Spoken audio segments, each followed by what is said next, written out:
Eu que agradeço, Bruno, a tua presença aqui sempre muito importante a gente contar com as tuas opiniões, as tuas análises aqui no programa. E hoje o nosso foco é política internacional, viu, Bruno? Porque o cenário lá no Oriente Médio voltou a ficar tenso. O primeiro-ministro de Israel, Benjamin Netanyahu, disse ontem que o cessar-fogo na faixa de Gaza será encerrado se o Hamas não devolver os prisioneiros mantidos em seu território até o meio-dia de sábado, no horário local, 7 horas, pelo horário de Brasília. Em pronunciamento, Netanyahu afirmou que ordenou que as forças de defesa de Israel se posicionem dentro e ao redor da faixa de Gaza para uma operação. Ele não deu mais detalhes sobre esse plano. Netanyahu acatou uma sugestão do presidente dos Estados Unidos, o Donald Trump, que afirmou que Israel deveria ignorar o cessar-fogo caso os prisioneiros não fossem libertados até o prazo estabelecido. Abre aspas, deixe o inferno se instaurar. Fecha aspas, disse aí o presidente americano enquanto assinava ordens executivas na Casa Branca. Após essas falas do Netanyahu no dia de ontem, o Bruno, o Hamas disse estar comprometido com cessar-fogo e responsabilizou Israel por complicações e atrasos. Mais cedo, o grupo disse ainda que Trump não ajuda em nada e complica ainda mais as coisas. Na segunda-feira, Bruno, o Hamas anunciou que pretende atrasar a liberação dos prisioneiros prevista para o próximo sábado, alegando que Israel violou os termos do acordo de cessar-fogo, em vigor há 3 semanas. O Hamas acusou Israel de dificultar a entrada de ajuda humanitária em Gaza, também de atrasar o retorno dos deslocados ao norte do território e de realizar bombardeios. O grupo exigiu que o governo israelense compense esses termos violados. Bruno, parece que o Donald Trump quer colocar tudo a perder nesse cessar-fogo. Eu queria uma avaliação tua, uma análise de como é que você observa esse imbróglio, a postura do presidente dos Estados Unidos e também do Benjamin Netanyahu frente a essa ameaça. Bruno. Pois é, Anderson. O que a gente está vendo agora em Gaza, ou em toda a Palestina ocupada, porque, infelizmente, Anderson, o pior cenário hoje não está nem em Gaza, está na Cisjordânia, nos campos de Jenin e Tucara, que aí tem um cerco estratégico. Parece, se você olhar as imagens, vai ser... Lembram as operações policiais no Rio de Janeiro, com apoio aéreo? Só que numa escala maior e permanente, tipo assim, é dia sim, dia não também. Voltando ao tema, a questão acho que é a seguinte, né? O presidente dos Estados Unidos, ele, ele pega uma situação e estica a tensão ao máximo de modo a conseguir negociar melhores termos. Enquanto ele estende a ameaça de suspender o cessar-fogo, Trump conversou com a Arábia Saudita, surpreendentemente ouviu um não estrondoso. Conversou com a Jordânia e, com muita surpresa, ouviu um não estrondoso. Está tentando fazer um afastamento ainda maior, até dos projetos econômicos do Catar e do Irã. E aí ele ouviu um não estrondoso, e essa semana mesmo o Irã anunciou sua maior reserva petrolífera justamente em águas fronteiriças com o Catar, e deve ser uma joint venture para explorar esses recursos. Já Netanyahu, vamos falar português, no momento que acabarem as negociações e se a poeira baixar no Estado sionista, a probabilidade dele ser deposto é muito grande, dele ser preso, ele e sua esposa serem presos, sabe-se lá o que vai acontecer. Em geral, a liderança sionista, quando sai derrotada de uma batalha ou sai maculada, esse mito da invencibilidade de Israel, paga um preço alto. Né? Assim foi com Ben Gurion, assim foi com Golda Meir, assim foi com Yitzhak Rabin, né, que foi para o inferno, e tudo pode acontecer com o Netanyahu. Sobre a questão de voltar aos bombardeios, pode voltar sim, tá? É mais ou menos o seguinte: como tinha refém, o gabinete de guerra estabeleceu a chamada estratégia Hannibal, estratégia canibal, que é destrua tudo até pegar os reféns de volta. Não foi a primeira vez, já aconteceu várias vezes. O ex-premier, que era o ex-chefe das Forças Armadas, Benny Gantz, ele é conhecido na região como carniceiro de Gaza, porque ele promoveu como comandante a mesma estratégia de 2012 e 2014. Se isso acontecer, a diferença é que, bom, eu não sei o quanto de linha logística foi reorganizada nesse intervalo de tempo, né, do cessar-fogo. Não sei mesmo, sendo sincero contigo. O que a gente pode ver pelas imagens, isso até é bom o pessoal poder entender, é que às vezes você vê uns fidaim, uns combatentes palestinos, com distintas características ali. Então, mais ou menos pela simbologia, a gente consegue identificar que continua operando a chamada Câmara de Coordenação Conjunta, seria um comando palestino conjunto em Gaza. E ali tem Hamas é a grande maioria, coluna vertebral, a Jihad Islâmica também, e tem 3 partidos laicos, a Fatah, Frente Democrática e a Frente Popular. Está todo mundo trabalhando junto, não é de agora, desde 2021. Então, isso gera um pouco de esperança, sabe? Porque é possível, a partir da confiança que se tem entre pessoas que lutam juntos, arriscam a vida juntos, uma espécie de coordenação palestina para esse momento. Mas a perspectiva é muito complicada. Eu não acredito numa ofensiva militar a todo pulmão por parte do Estado sionista. Não é que não possa acontecer, não acredito. Porque os planos são agora, a meta estratégica é a Cisjordânia. O problema é que o governo dos Estados Unidos entendeu o que é Gaza e realmente, fala uma coisa horrível aqui, quer fazer a Riviera do genocídio. Os planos de Riviera já estavam muito antigos, desde muito tempo já tem os planos de resort de luxo em Gaza, as praias belíssimas do Mediterrâneo, fazendo aquilo ali uma área de turismo internacional, até pode ter cassino. Tem planos assim absurdos, sabe? Parece aqueles resorts da Bahia, só que em escala macro, né? E tem gás e petróleo na costa de Gaza. Então é possível que a ideia do Trump, que é uma ideia simplória até, é tipo, expulsa a população, rouba os recursos naturais, com isso financia a reconstrução e lucra com a Riviera. Uhum. Tô sendo sincero contigo, a cabeça dele é essa, é essa, né? Só que ele achou que ia ter uma resposta melhor para encerrar a intervenção. Dos seus aliados na região não teve. A Arábia Saudita respondeu muito duro, tá? Com uma política anti-deportação, por exemplo. A Jordânia, que é muito, muito, muito submissa, respondeu muito dura também, disse que aceita no máximo 2 mil crianças palestinas órfãs. Até o Egito respondeu duro, falou que não vai habitar o Sinai, que é um salseiro só, não quer isso para ele. Então, talvez a única chance de Netanyahu... e o Líbano demandou, e a Casa Branca assinou embaixo, talvez se comportou um pouco melhor, que até dia 18 de fevereiro, Israel tem que sair de todo o sul do Líbano. Acabar o cessar-fogo, tem que se retirar. Vamos ver como vai se dar o desenrolar desses episódios, o Bruno, porque parece que a intenção do Donald Trump, acima de tudo, o Trump veio com aquele discurso de buscar a paz no mundo, enfim, parece que a intenção dele é produzir uma guerra total lá no Oriente Médio. O Irã, por exemplo, o Bruno alertou ontem o Conselho de Segurança da ONU que pode fazer o uso da força, caso receba qualquer tipo de agressão dos Estados Unidos. Em uma carta endereçada às Nações Unidas, o enviado especial do país descreveu declarações dadas pelo presidente estadunidense, Donald Trump, como imprudentes e inflamatórias, e ameaçou, abre aspas, qualquer ato de agressão terá consequências severas, fecha aspas, palavras aí do Irã. Já o líder dos Houthis, grupo do Iêmen, o Abdul Malik al-Houthi, afirmou em um discurso televisionado que está pronto para lançar ataques contra Israel se o país retomar os bombardeios a Gaza e não se comprometer com um acordo de cessar-fogo.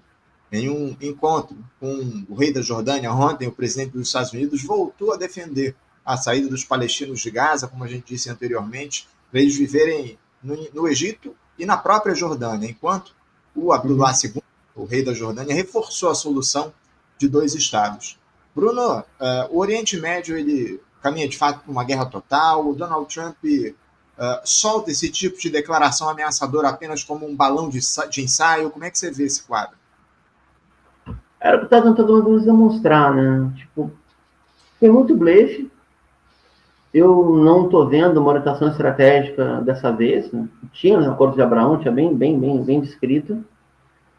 E eu entendo, Anderson, que na mentalidade do Trump, dos assessores diretos, gerar mais estabilidade no Oriente Médio é, de certa forma, favorecer, fortalecer a postura belicista do Netanyahu.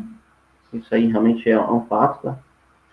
E também dificultar o crescimento econômico vinculado ao Irã, porque, se a gente entender, mais ou menos o seguinte, tá, Anderson? O Irã, pese todos os problemas que a gente possa colocar aqui, é o único país do mundo que destina um percentual do seu orçamento público nacional para a resistência palestina. Hoje é o único que faz isso. O Catar e a Turquia fazem ajuda humanitária, alguns países fazem doações para sociedades beneficentes, tem de algum volume considerável, ajuda a financiar a autoridade palestina na Cisjordânia, que tem muito pouca autoridade, menos dentro de Palestina, mas ajuda. E a autoridade palestina destina a verba para Gaza também por tabela, mas, em última análise, a linha logística que segura na ponta os combatentes palestinos vem do Irã. E quanto mais desenvolvida for a economia iraniana, mais capacidade de combate vão ter as suas organizações aliadas, seja o governo iraquiano, com as milícias populares, seja o autogoverno Houthi no Iêmen, seja as forças palestinas, seja a reorganização da resistência libanesa.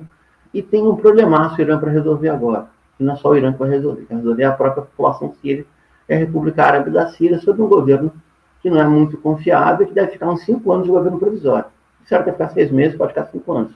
Síria é outro caminho. E a Síria, o Anderson, era o caminho logístico da ponte terrestre, né? Iraque, Síria, e chegava de alguma maneira na Palestina. Então, fazer uma situação de guerra na região, mais guerra, mais despesa, mais instabilidade, mais atentados terroristas em Teherã, por exemplo, gerando mais desconfiança em relação ao governo iraniano, tudo que abalar a economia iraniana, na ponta, chega na resistência palestina. Então, acho que um pouco da meta é essa. Né? E também tem o seguinte, né? Tem que abrir o olho com o aliado, porque a aliança fora dos BRICS, tá? Tentando criar um espaço distinto, um jogo muito de oportunidade, eu diria, do Catar com a Turquia, está prestes a fechar um acordo de um gasoduto na Síria. Falta isso aqui, ó. Falta muito pouco. E o Catar tem fundo para financiar o que quiser, sabe? E a Turquia, embora não tenha petróleo, é a economia mais diversificada da região. Então, tipo, Trump está realmente, creio eu, criando os espaços. Falar um palavrão aqui, cara, que eu vou ser mal interpretado, mas vamos lá.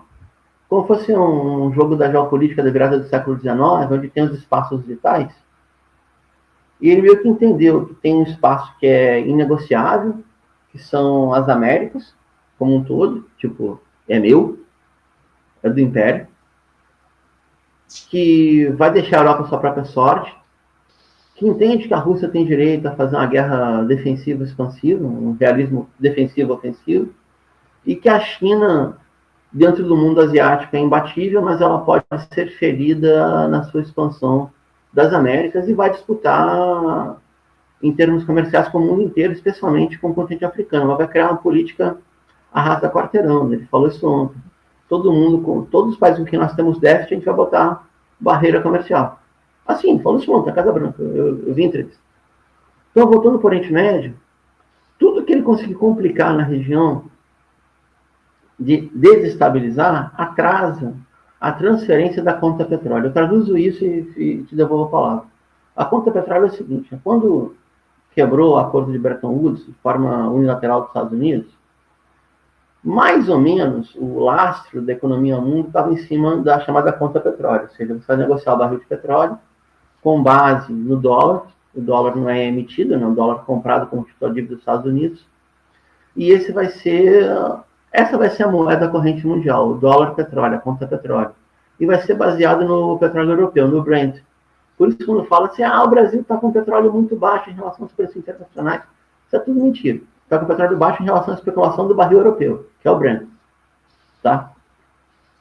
E quanto mais negócios de petróleo forem feitos usando um cesto de moedas, como queria o Keynes, usando o yuan chinês, usando algum tipo de securitização que não passe pelo SWIFT, ou seja, dando uma volta em bloqueio de sanções, é menos tempo de hegemonia dos Estados Unidos. Então, o que ele precisa fazer? Ele precisa criar um furdúncio, desculpa falar o termo chulo aqui, no oeste da Ásia, que o inimigo chama de Oriente Médio, e inviabilizar essas sociedades. Ou deixar viáveis as sociedades que são monarquias, petromonarquias, que elas são mais fáceis de negociar, e inviabilizar. O problema é que ele no meio tem um projeto colonial. Sim. Ninguém sabe fazer com a população palestina, a não ser a própria população palestina, que não vai fazer nada daqui, a gente não sai. Essa terra é nossa, desde que o mundo é mundo. Eu acredito que essa é um pouco a tese do Trump. Tudo que ele puder esticar de negociação tensionar, ele vai fazer. E, em última análise, está disposto a correr risco, né, como um jogador de cassino, um jogador de poker, sei lá o quê, um viciado em jogos de azar. E como não tem empatia nenhuma com nenhum ser humano, se a situação virar um inferno em terra de novo, para ele tanto faz. Para ele, para o seu staff, seu establishment, para as big tech, para a oligarquia, técnico-oligarquia que está subindo de novo, está ascendendo como a sua fração de classe de extrema confiança dos Estados Unidos. É a minha tese, pelo menos. Agora, o Bruno, seria a gente resumir demais o que tem acontecido lá no Oriente Médio, dizendo que hoje o Donald Trump ele mira em Gaza para acertar no Irã? Pelo que você trouxe aqui para a gente, de alguma forma isso faz algum sentido. A gente pode dizer isso? A gente também pode dizer isso, porque o projeto colonial sionista e a luta do povo palestino precede a Revolução Iraniana. A Revolução Iraniana é de 79. Então, os processos eles correm em paralelo, eles se juntam e se afastam, né? São tempos que... Cada tempo de luta dessa é muito complexo, porque não é porque você... É inimaginável a resistência palestina sem o panarabismo. Hoje, a gente não tem mais panarabismo e eles têm a resistência palestina. Mas ao frigir dos ovos, assim, na conta, vamos supor, pega todo o Oriente Médio e coloca numa calculadora. Enquanto não quebrar a economia iraniana, não mudar o regime do Irã, não vai acabar a resistência. Se acabar o Irã vai ter resistência? Vai, mas não vai ser com esse empenho. Não vai ter drone, aeronave não tripulada, mísseis de longo alcance, não vai ter essa capacidade de artilharia que tem hoje, tudo bem, de forma não tripulada e sem aviação de apoio, por exemplo, o Hezbollah e o movimento Houthi. Não vai, impossível. Então, em última análise, você tem razão, porque a forma de atingir Tel Aviv hoje é a distância.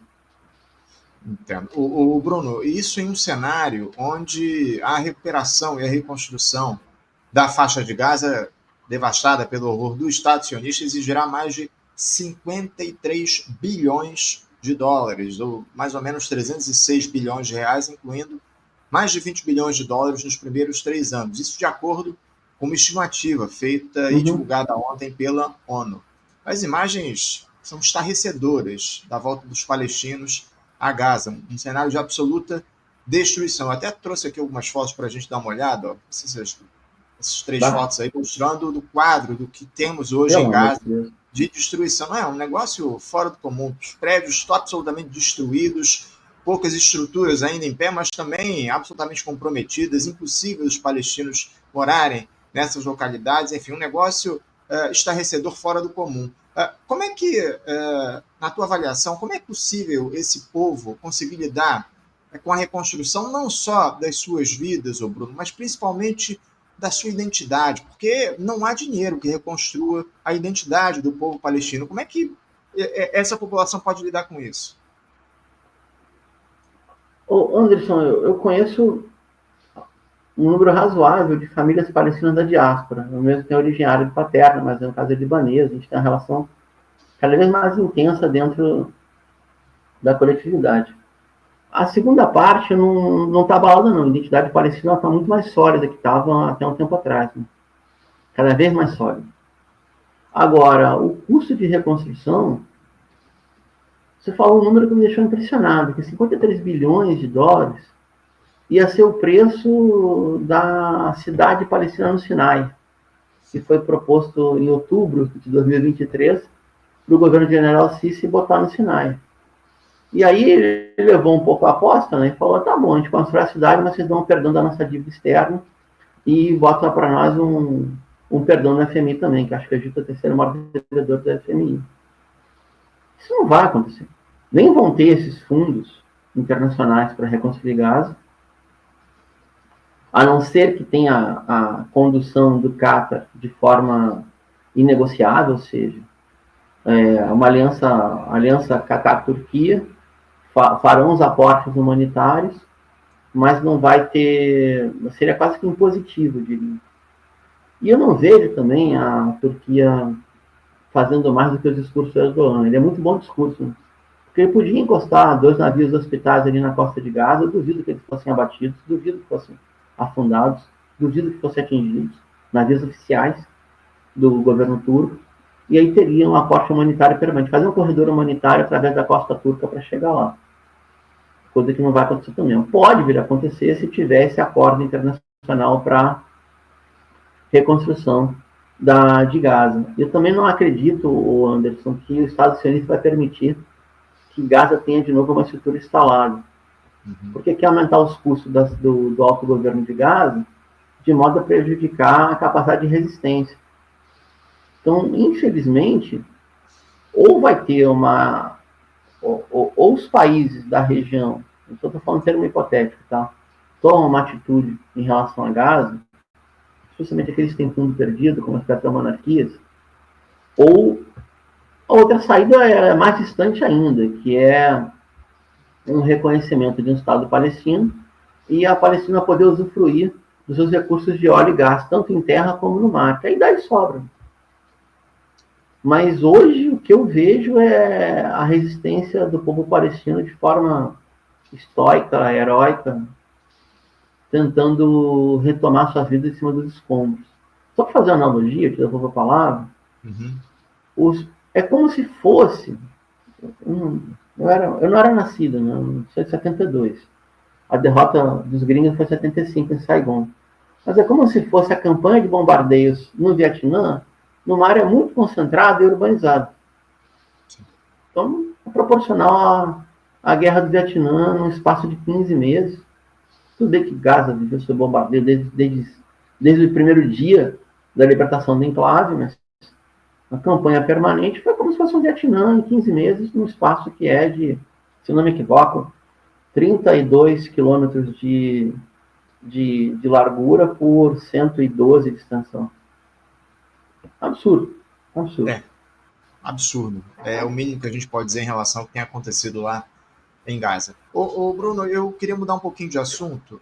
Eu não sei se você viu ontem, mas quem está adotando um novo discurso desde a volta do Donald Trump ao poder lá nos Estados Unidos é o presidente da Ucrânia, o Volodymyr Zelensky, porque ele propôs ontem uma troca de territórios entre o seu país e a Rússia como parte de um acordo de paz entre as nações que estão abertamente aí em conflito desde fevereiro de 2022.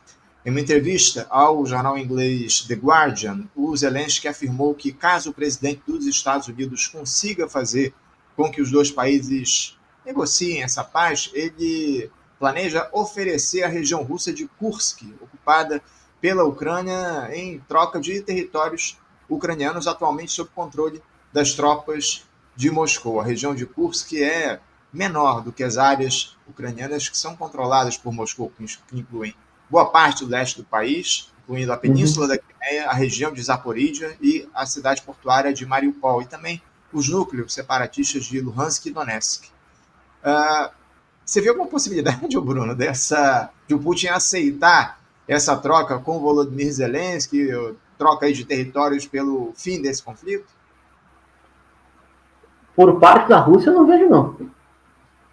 Agora, pois é, o tema da Ucrânia é interessante, né? É interessante que eu não estou lá sofrendo com a guerra, é interessante do ponto de vista analítico. É sempre bom ressaltar isso. Eu tenho muito medo, Anderson. Não é o nosso caso, a gente fala com muito respeito, eu tenho muito medo de general de poltrona, sabe? como fala em Washington, os falcões civis são piores que os militares, porque eles não botam na reta. Então o pessoal não sabe o risco que corre, né? Mas, enfim, o que eu acredito, Anderson, é que se tem alguém que perdeu com a ascensão do Trump foi Kiev. Por quê? Porque, num primeiro princípio, era um discurso de pacificação. Vamos fazer um acordo com a Rússia e paciência. Mas hoje, se você pensar a estratégia macro do Trump, a guerra na Ucrânia favorece a linha dos Estados Unidos, porque a meta é atingir o corredor ártico e buscar recursos estratégicos no norte, até para fazer a nova corrida cibernética do segundo quarto do século XXI, que é por energia para poder bancar inteligência artificial. A meta é essa.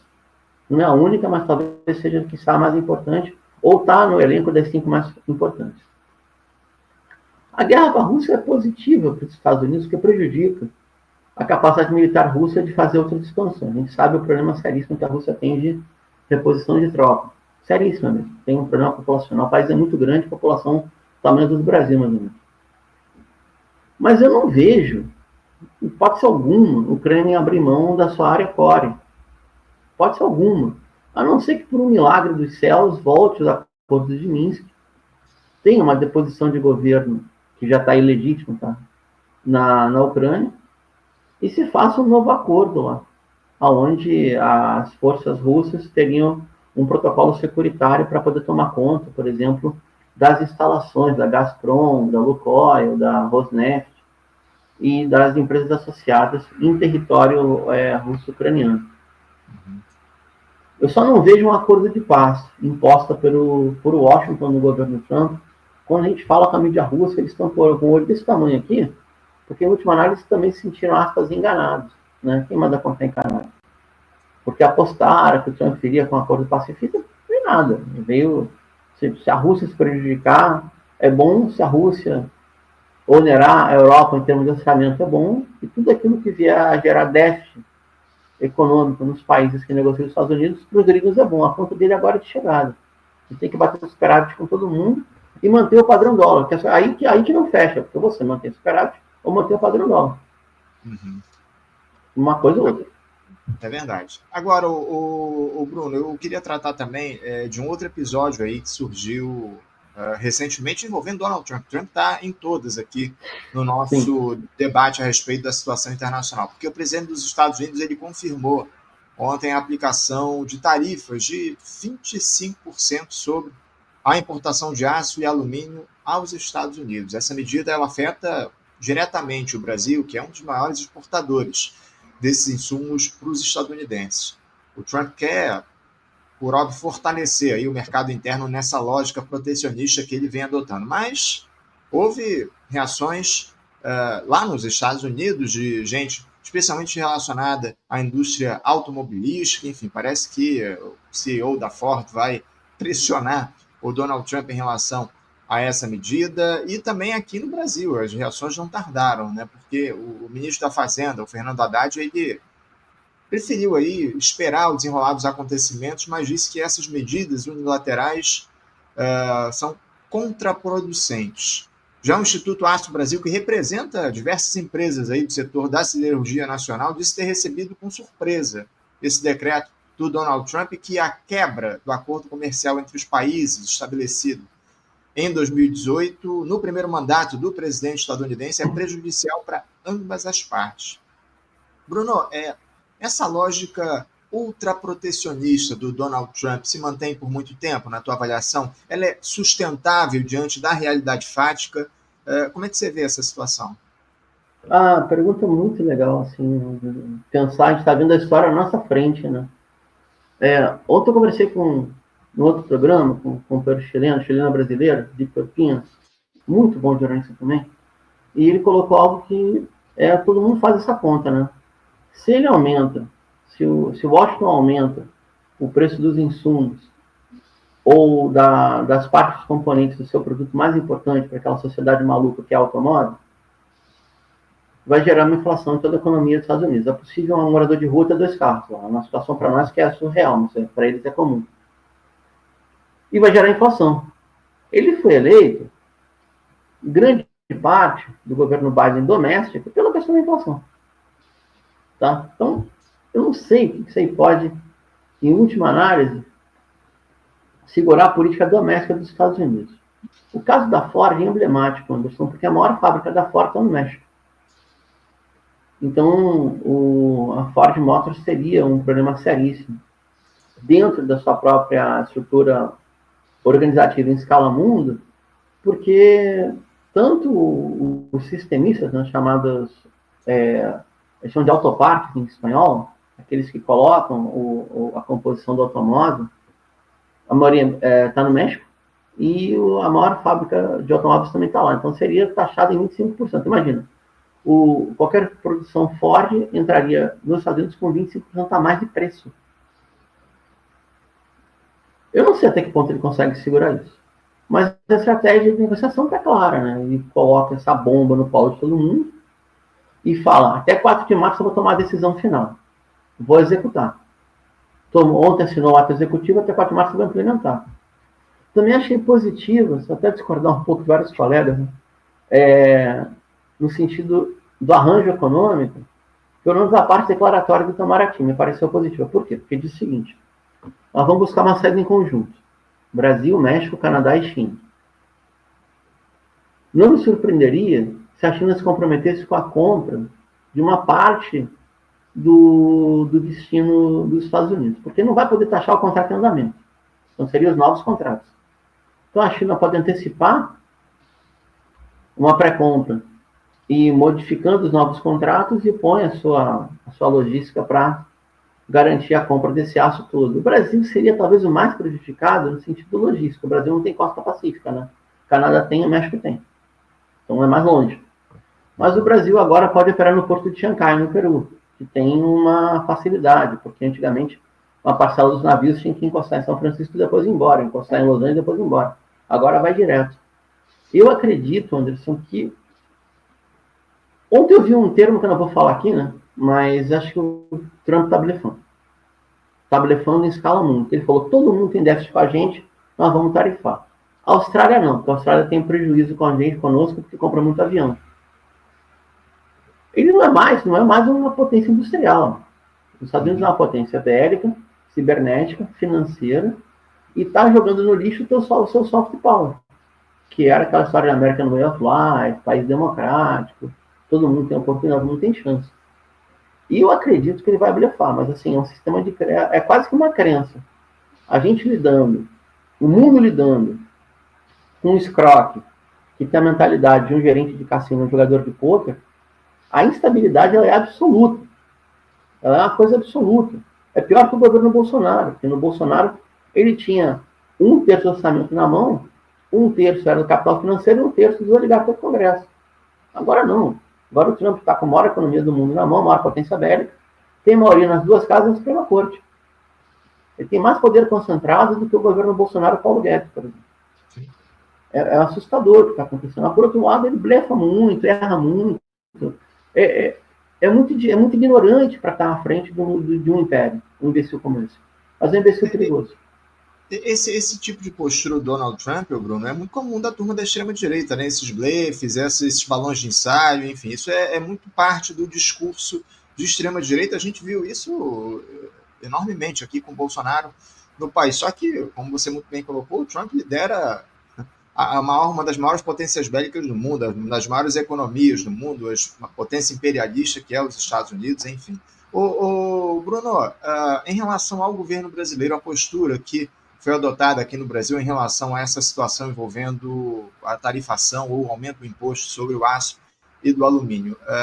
Parece que o governo e a própria indústria do aço decidiram ontem à noite não retalhar essas tarifas impostas pelo Donald Trump, em mais um recuo, claro, aí do país ao imperialismo. Bruno, eu queria que você falasse um pouco sobre a tua interpretação em relação a essa decisão do Brasil de não retalhar o Donald Trump. O próprio Fernando Haddad participou dessa negociação. Enfim, a gente teria condições, de alguma forma, de responder a essas tarifas impostas pelo Donald Trump, porque, pelo que eu andei lendo, parece que a balança comercial entre os dois países seria meio que equilibrada, importações e exportações, não em relação ao aço, mas em referência a todos os produtos. importados e exportados. Ali, um pouco mais de 40 bilhões de dólares na importação e na exportação entre os dois países. Também não sei se essa informação é fidedigna. De toda forma, o Brasil teria condições de retalhar essa situação envolvendo as tarifas do Donald Trump? Teria. Na verdade, vamos se incomodar aqui. É que o Brasil tem um problema, né? Que existe uma dominação associada do segmento financeiro. Se a gente for ver bem, o país pode fazer tributação, pode botar tarifa naquilo que comercializa com os Estados Unidos. Pode, realmente pode. Seria o correto, né? A reciprocidade negativa. Né? Você tarifou aqui, eu tarifo aqui. Mas o Brasil tem uma fragilidade, Anderson. E a gente sabe que isso aí não se resolve com discurso. Que é a presença dos aplicadores financeiros, dos especuladores, dentro dos direitos de propriedade de venda e revenda dos papéis brasileiros. Então, por exemplo, não me espanta, numa guerra comercial com os Estados Unidos, a gente ter um novo ataque especulativo, porque dentro do país, com direito de compra e recompra dos papéis da dívida, está a Goldman Sachs, está o JP Morgan, está a Bank of America Merrill Lynch. Eu não vejo isso nos fundos europeus, Santander, BNP Paribas, que Credit Suisse, que operam também, o Credit Suisse mais no campo. Mas esses três fundos dos Estados Unidos, eles podem fazer uma operação conjunta, elevar, sei lá, a aspa do risco do país, fazer um ataque de câmbio. O inimigo está dentro do Tesouro Nacional e do Banco Central. Está dentro da capacidade de tomar decisão do Brasil, pela incidência no Copom e pela capacidade, pela legalização absurda que esses piratas possam comprar e revender papel da dívida pública brasileira. Mas ainda assim, se o Brasil não toma uma atitude, fica pior ainda. Tá? Então, sabendo de todos os riscos, sabendo que esse é o ano de realização, o governo tem que realizar esse ano de qualquer forma. Né? O presidente Lula sabe o que foi o ano 2005, do escândalo do mensalão, e sabe como é que ele saiu muito bem de 2005 com um conjunto de entregas volumosas, que convenceu o seu eleitorado e parte dos oligarcas brasileiros. Mas era uma outra realidade. Então, esse é o ano de realização. Aí ele fica entre a cruz e a espada. Ah, tá, então eu vou retalhar, vou vender para a China. Tipo, o presidente quer um governo que não arruma confusão com ninguém. Ele quer um jogo de ganha-ganha. É impossível. Ele quer.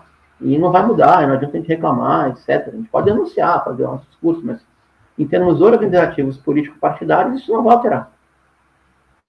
É mais fácil o aliado jogar o peso político para dentro, não é isso? Como o caso aconteceu com o economista de Caixa, é mais fácil o aliado colocar o peso político para dentro e cortar na própria carne do que o núcleo duro do governo cortar no inimigo de classe. Isso não vai acontecer. E a relação com o imperialismo é a mesma. Daí, só para fechar meu raciocínio, eu acredito que a saída conjunta de tentar vender para a China, tentar buscar novos mercados, vai ser o canto da sereia. Mas se quisesse, poderia retalhar algum motivo, em alguma base. Ou destinar mais vendas para a China. Aí tem aquele problema que a própria Ilha Jabur vem colocando, que no Itamaraty o pessoal não pensa como anti-hegemônico, não pensa 100% para a BRICS, que é um jogo equilibrado. Eu não duvido que um monte de gente vai buzinar na orelha da equipe econômica. Não, a Europa também está contra as cordas, vamos buscar mais integração com os mercados europeus. Tem um pouco de razão, mas a médio prazo o problema continua. A saída estratégica é a economia asiática, todo mundo sabe disso. Mas essa coragem, eu não vejo dentro do governo. Infelizmente, a gente não vê em nenhum setor coragem do governo Lula. Tá? A gente vem tratando muito desse cenário da política nacional, falta, enfim, mais iniciativa dessa gestão. Lula é um conciliador por natureza e não está disposto aí a arrumar problemas, especialmente no cenário internacional. Eu estava olhando aqui aquela informação que eu sei, eu tinha razão. Os números da balança comercial, eu só errei a moeda, né? Porque a balança comercial entre o Brasil e os Estados Unidos ela é meio que equilibrada. Foram exportados em 2024 pelo Brasil 40,33 bilhões de dólares e importados 40,58 bilhões de dólares, ou seja, um pequeníssimo déficit ali de 253 milhões de dólares para o Brasil. Bruno, eu não posso encerrar aqui o nosso papo sem fazer uma propaganda e um agradecimento. Você recentemente me enviou esse livro aqui, ó, de sua autoria, Obrigado. Genocídios e Apartheid no Oriente Médio, uma perspectiva latino-americana, de sua autoria. Eu queria que você falasse rapidamente a respeito da divulgação, enfim, do lançamento desse livro. O que é que você traz nessa obra? Então, primeiro agradecer ao pessoal da Editora Coragem, né, que me fez o convite, especialmente um dos seus organizadores, Marcelo Cortes, né, amigo de longa data. O livro ele é uma releitura de tudo que eu escrevi sobre o tema, basicamente do Monitor do Oriente Médio, mas não são, mas basicamente 90% é do Monitor do Oriente Médio, para onde eu escrevo regularmente do final de 2020 para cá. Tem artigos anteriores, mas é basicamente isso. E aí estou tentando fazer algo que é muito presente e a gente não se dá conta, que é essa mirada para o oeste da Ásia a partir da sua diáspora militante, da sua diáspora engajada, que é olhar para as realidades do mundo árabe e do mundo islâmico como um descendente de árabe das Américas. Eu não estou falando em meu nome, estou tentando pensar uma política, ou fazer análise política a partir desta mirada. O que seria mais importante em termos gerais para que essa gigantesca colônia árabe ou coletividade árabe, descendência árabe em toda a América Latina, no Brasil especialmente, tenha pelo menos uma leitura mais fina da região. E aí eu não quero parecer xenófobo nem nada, mas que não utilize 100% dos instrumentos de análise ocidentais, de todo o Ocidente, eu também não quero culpar ninguém, marxismo incluído, olhando a região como se fosse apenas um grande jogo geopolítico, né? Que essa é a mirada dos impérios. Então, por exemplo, é impossível interpretar o mundo árabe e o mundo islâmico sem entender o mínimo de Islã, entender o mínimo para sobreviver como analista, e também o recorte étnico-cultural, étnico-religioso, as formações territoriais, respeitar os sistemas de crenças, os sistemas políticos, as orientações políticas, porque às vezes, Anderson, não é que não tenha conflito distributivo e luta por distribuição de renda e poder. Até a própria percepção de classe social ela fica subsumida. Então, a gente tem que fazer uma pirueta analítica para achar a luta de classes onde até tem conflito distributivo, mas ela não se dá, não existe assim, de porcina. São setores. Um lugar hoje, no mundo árabe, onde a questão sindical prioritária é na Tunísia, não sei outro lugar que é, por exemplo. Então, não vou ficar inventando que tem. E, infelizmente, a nossa militância ocidentalizada quer ver pelo em ovo toda hora. Então, tem essa preocupação também, né, de ser o mais rigoroso possível. Não sei se eu consegui, eu tentei, ao longo do tempo, esse como articulista do Monitor do Oriente Médio. Sim. E chega a 7 de outubro. O livro é preparado até o 7 de outubro. Seria o tempo histórico, né? Mais ou menos, tá? Um pouquinho antes da Operação Espada de Jerusalém, que foi a Guerra de Maio de 21, até o 7 de outubro de 23. Aí, eu vou botar na tela mais uma vez aqui o livro, ó, Genocídio e Apartheid. Legal, obrigado. Genocídio e Apartheid no Oriente Médio, uma perspectiva latino-americana. O Bruno me presenteou aqui gentilmente. Ó, vou botar aqui mais uma vez para vocês na tela.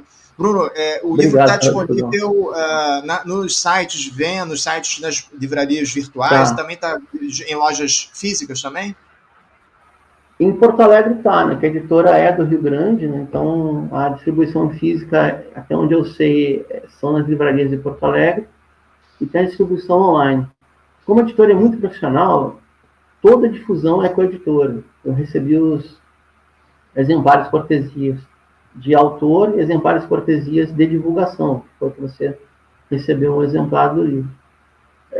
Para quem quiser conhecer um pouco da região, não tem glossário no livro, talvez tenha sido até uma utopia, mas não dava tempo. Eu vou fazer o glossário e fazer o livro. Mas cada artigo aí vai abrir um mundo, né? Então, a minha sugestão é ir lendo texto por texto e se aprofundando para melhorar o nível médio de conhecimento da região. Fica aí a nossa sugestão, uma obra belíssima de autoria do Bruno, disponível nas principais livrarias virtuais, em Porto Alegre também, nas livrarias físicas. Bruno, eu quero, além de te parabenizar pelo lançamento dessa obra, e agradecer o envio aqui, que eu estou fazendo, é uma leitura maravilhosa, agradeço muito a Obrigado. disponibilidade, enfim, de você e da editora Coragem por ter enviado esse exemplar, mas quero também agradecer a tua entrevista aqui com a gente mais uma vez. Obrigado por você se dispor a fazer esse papo aqui com a gente, viu, Bruno? Obrigado pelo espaço, Anderson, e contem comigo, né? Então, o programa, o Faixa Livre é muito reconhecido, mas nessa era virtual, o Faixa Livre hoje talvez seja a grande caixa de redundância de uma esquerda à esquerda da coalizão de governo que está debatendo no país. Então, é muito bom estar aqui. Obrigado. Agradeço muito pelas palavras, viu, Bruno? Obrigado a você, um bom dia para você, um abraço. Até a próxima, camarada. Obrigado, Tchau. abraço.